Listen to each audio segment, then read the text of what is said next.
So the national programming was very important to KBDI, but the local programming was equally important. Yes, yes. And I think also in the national is moving, having things beyond PBS. The documentary that I did on the battered women's movement, we got funded by the Target Foundation. And so we traveled across the country, searching out all these battered women's shelters, the first ones that in the country that started in the early 70s. Historically, the extent of domestic violence has largely gone unnoticed. The FBI reports that a woman is beaten every 18 seconds by her partner, and that half of all women will probably be battered sometime in their lifetime. It's also estimated that 1.8 million women will be battered each year. This is the story of the battered women's movement, its beginnings and its progress. And we won an Emmy for that. And, my co-producer, she passed a couple of years ago, and that was kind of her legacy thing as well. We got a lot more press. When I went back, Greg, to do the first interview on KBDI, it had been like years, decades.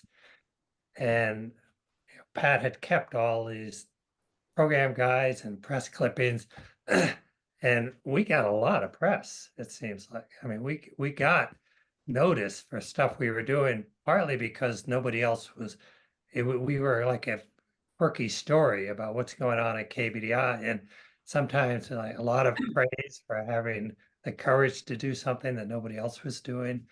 What was really challenging is I could spend all this time writing articles, do the program guide, press releases, getting interviews, and then sometimes it was touch and go whether the program would actually air.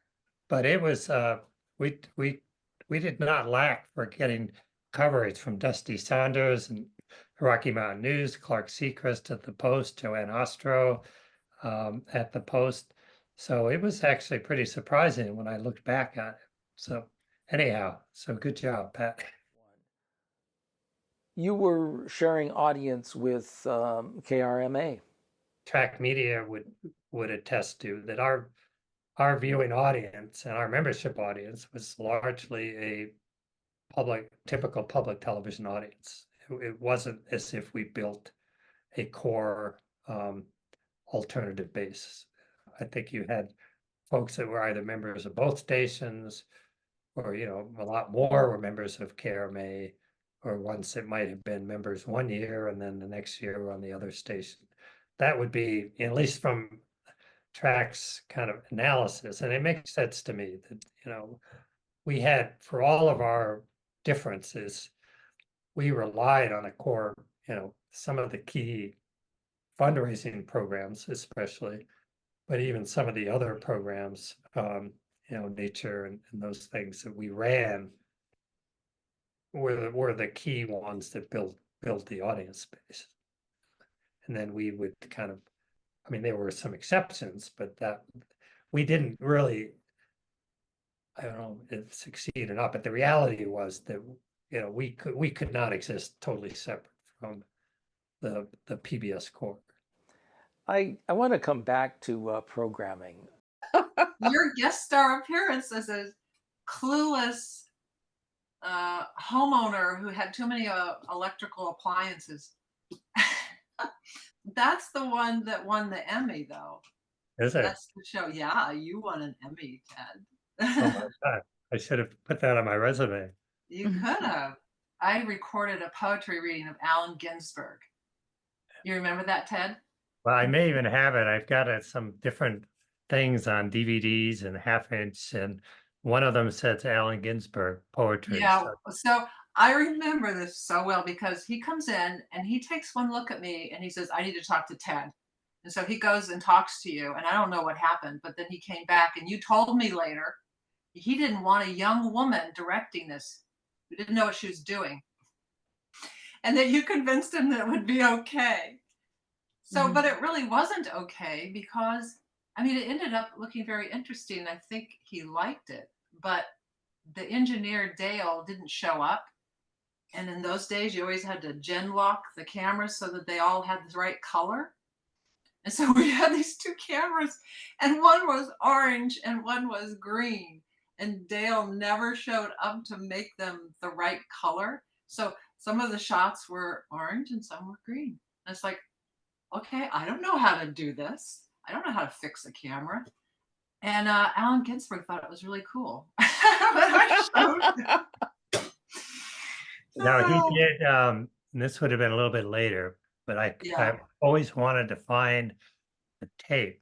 We did a production at, do you remember John Steinbeck Jr.? Did you ever meet him? Yes, I did. You guys went to his house a number of times, right? Oh, To we did a interview? number of things. We did a whole thing with Vietnam vets because Uh-huh, that's what I remember. in Vietnam.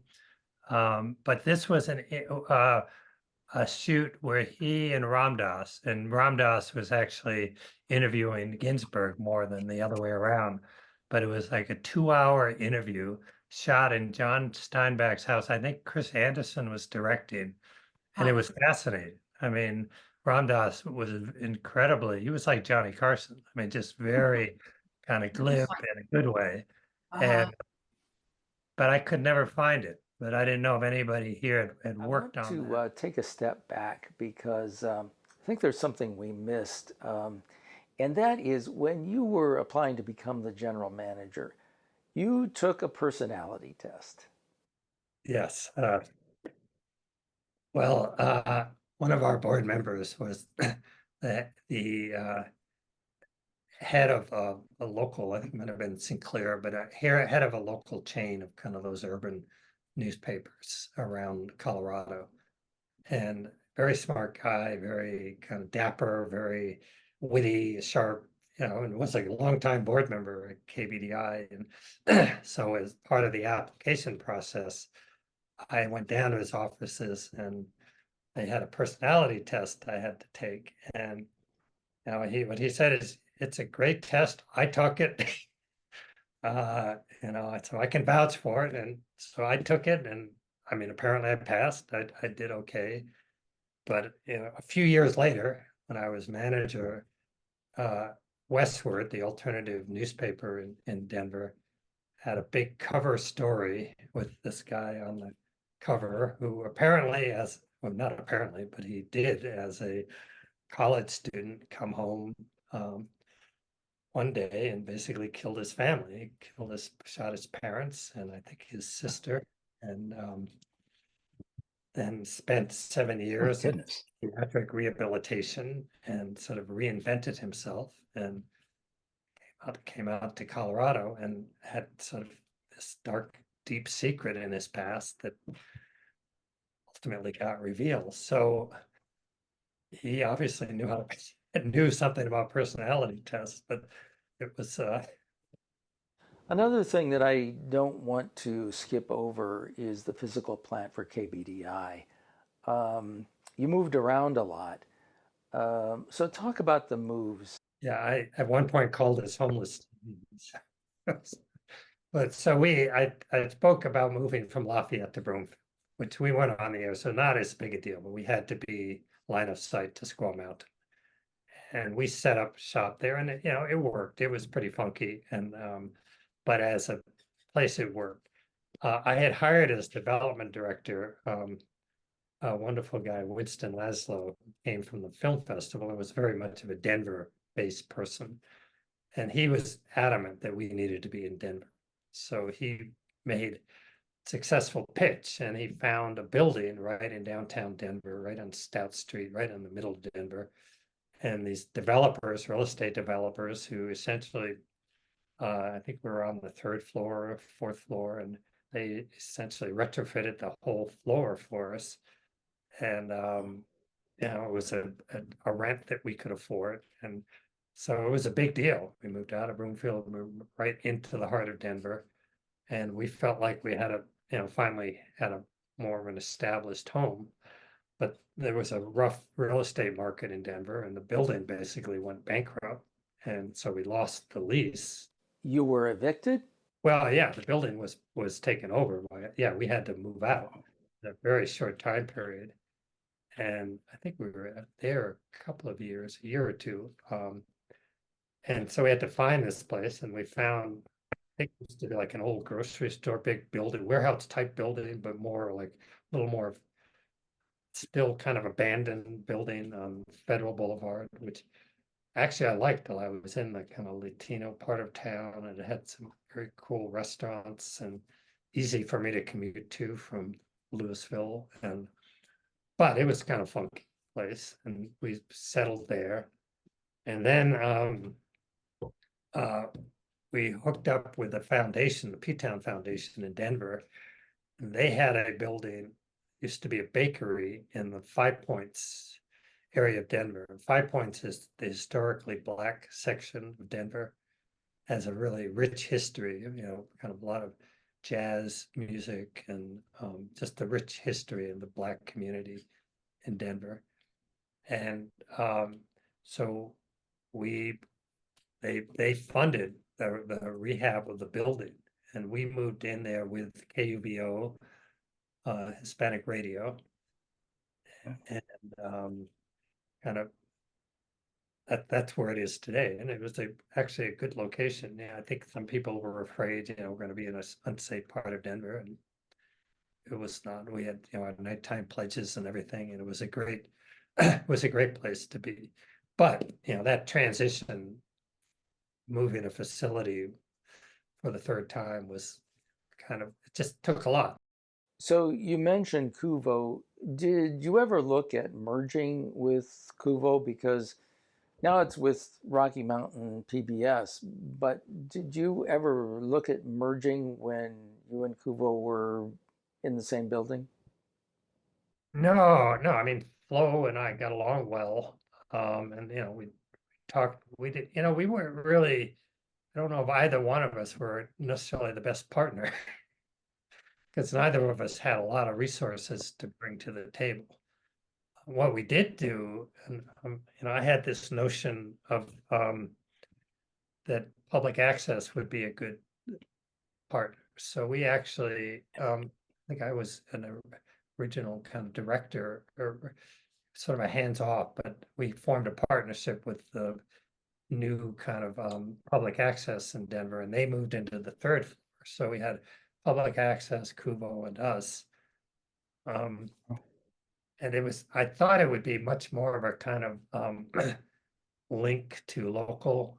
And I think I kind of got humbled by the realities of public access and its kind of law restrictions about what can happen and what can't happen. And so it didn't really gel in the way I wanted, but it was one of those interesting failures. But no, Kuvo, what's I guess interesting today is Kuvo was absorbed by KRMA, Rocky Mountain PBS, and I think for the good. I think they're much more stable. They seem like they're doing really well. And that makes a ton of sense. I think the public access is now there as well. I sometimes think that the best thing we did in Colorado was to prod KRMA, because they are a much more interesting organization today than they were 20, 30 years ago. But they have a media center that has public access, actually has a Black radio station, has Kuvo. And what about the technical plant? Cameras, recorders, the transmitter. How did all of that play out?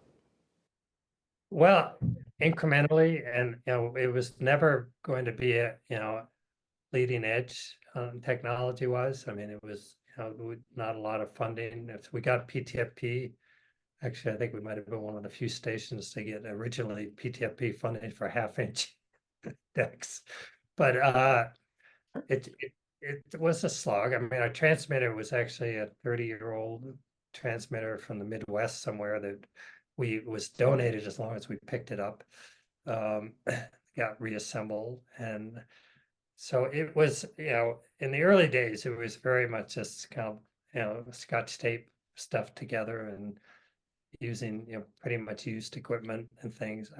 It's gotten better, I think, primarily through PTFP, but it definitely is not on the forefront of technology in any sense of the word. And PTFP was the Public Telecommunications Facilities Program, uh, which was in the National Telecommunications and Information Agency, and all of that was in the Department of Commerce. PTFP no longer exists, but it supported a lot of public television stations and their equipment needs over the years. Yes, no, I think it's a shame that that program went away, but that was a absolutely life changer for us. And the program officers, again, one of my kind of learning experiences was how good some of these so-called bureaucrats could be, but they worked with us a lot, and uh, it's a tough one to replace. And so I don't know. Um, I'd always thought, and we'll probably talk about this at some later discussion, but I think that challenge for the system, especially smaller stations going forward, about how to pay for all the technology is one that I don't know what the answer is at this point. But it certainly was a life changer for us. Star Wars, big movie, but Cable Wars affected you. Yes. So we were I'm trying to remember what year this was now. That's where I'm looking back on my notes, and so it helped me out. But Yeah, it was mid 80s, 86. Colorado was, a center for cable. That's where TCI cable, John Malone. So when cable hit, um, one, it obviously changed the whole program field. I mean, the cost for like old content, TV content, all that became totally out of our reach. But they started messing with the channels, and today it's pretty commonplace. But we were, I think, the first channel that it was United Cable, I believe, that was going to move us from channel 12 to channel 46. And it seemed to us at the time that that was like a death knell. That was like really just a nasty thing to do. And so we went, I mean, I got spots, so we were on air. We were basically giving out the phone number of the head cable guy in Denver. And I think I called it Siberia, that we were being exiled to Siberia. And I get pretty passionate sometimes on these these things. So, but apparently the phone number we gave out was this guy's personal phone number. I don't know where we got it. So it came back to Oh us my. like really, really, really ticked off, and which I was very happy to hear, actually. So it just, we lost. We never. I mean, I think the only saving grace was everybody ended up getting moved around, but it was it just felt like one of those at the time kind of our survival was being threatened, our existence. We were being like shunted out. A channel was a big deal in those days. Yeah, even yeah, that's true. And even people were encouraged to use that, not your call letters. We're 12, Right.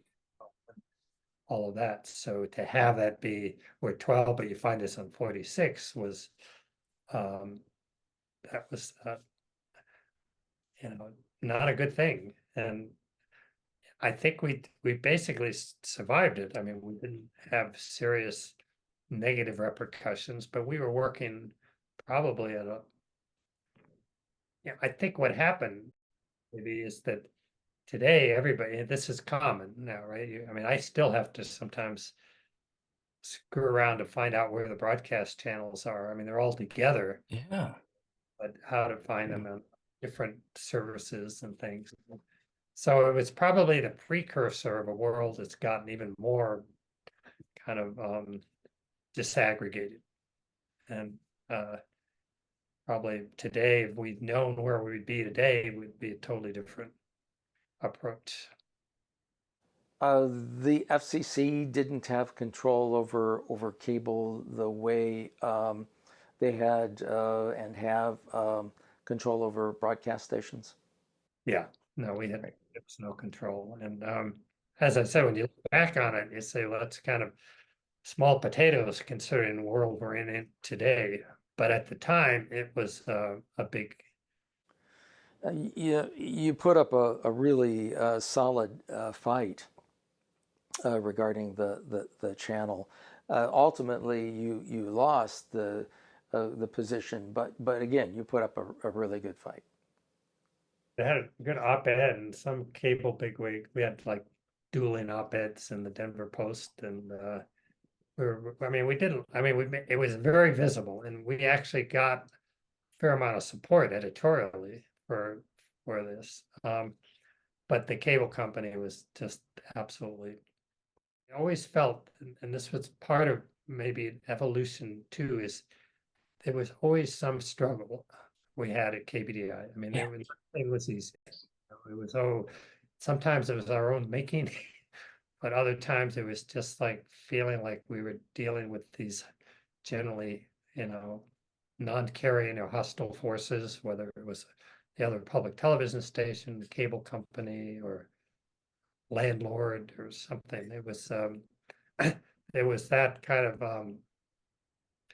against the world a little bit of that mentality, and it kept me on my toes. I remember once being in a my degree, I mentioned my master's in Europa was East-West psychology, and we had this psychoanalyst who came out in the summer and ran one of our classes, one of the best classes I ever took. He used to be a comedy writer for Jerry Lewis. So he would have people both crying and laughing at the same time, But I remember he told me once, he said, you're really good when you're irritated.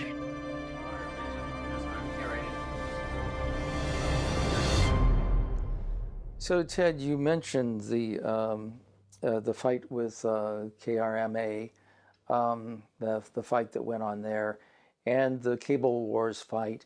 But there was another fight that was coming in the mid-90s that affected not only KBDI, but all public television and public radio stations. And that was something called the Glide Path to Zero, which was part of Newt Gingrich's contract with America.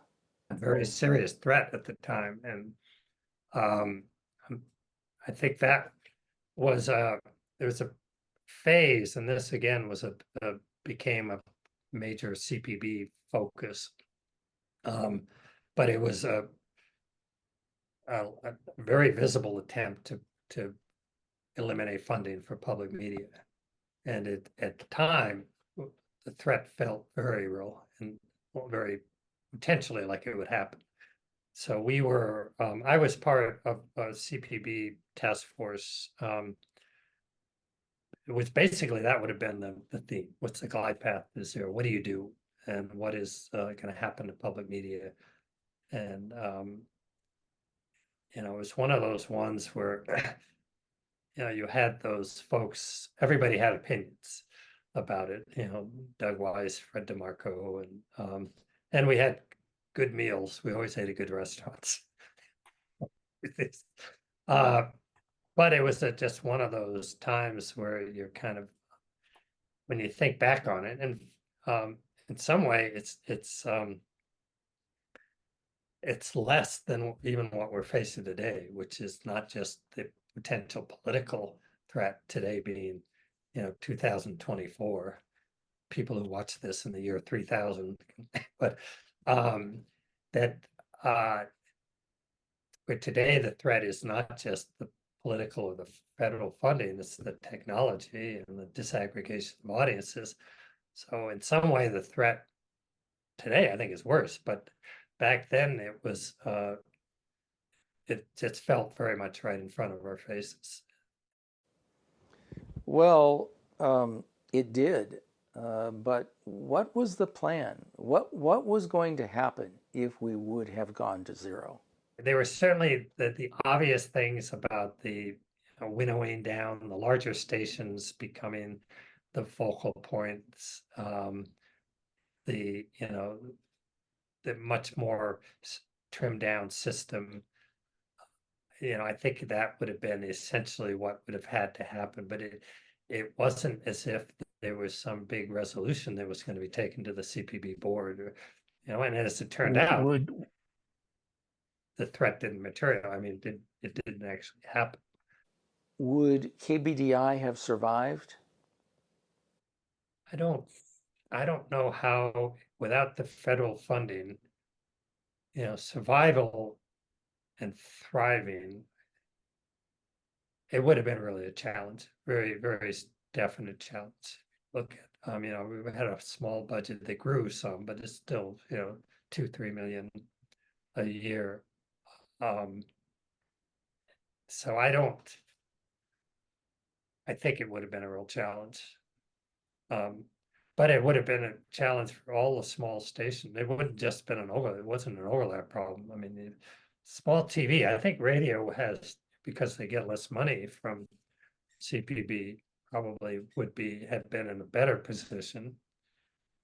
But if you look at, I don't know how many, 100 small stations, 5 million and below, unless they're I think institutional licensees, state licensees have that alternate support.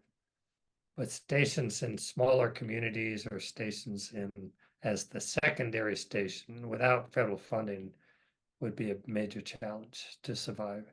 And I guess, the question is survival. I was thinking, there's one thing to survive, there's one thing to have some kind of a dynamic presence in your community. And if you can't, one of the most expensive, least revenues generating is the local, doing production. That takes manpower and it takes kind of an energy. And a lot of times those programs are not necessarily the ones that generate support. Sometimes you have grant support and so it's not always the case. But small stations, yeah, that would be the problem, and defining survival. Would smaller stations survive a defunding of CPB at this point? Oh, we can get into this more when we get into CPB, but I think it's a multiple threat right now, just to put it out there. And I think that it's going to get worse. It's there was a slide that actually we took from, I think, a PBS slide that showed the broadcast audience shrinking to basically within 5 years being almost negligible. And that right now the primary broadcast audience is 60, 65 plus that is watching public television, and that will continue to shrink. So this is with the funding. So then the question is, where is that audience going and how do you reach them? So you've got audiences that are, streaming, much rise in streaming. You've got all these different places, smartphones and all of this.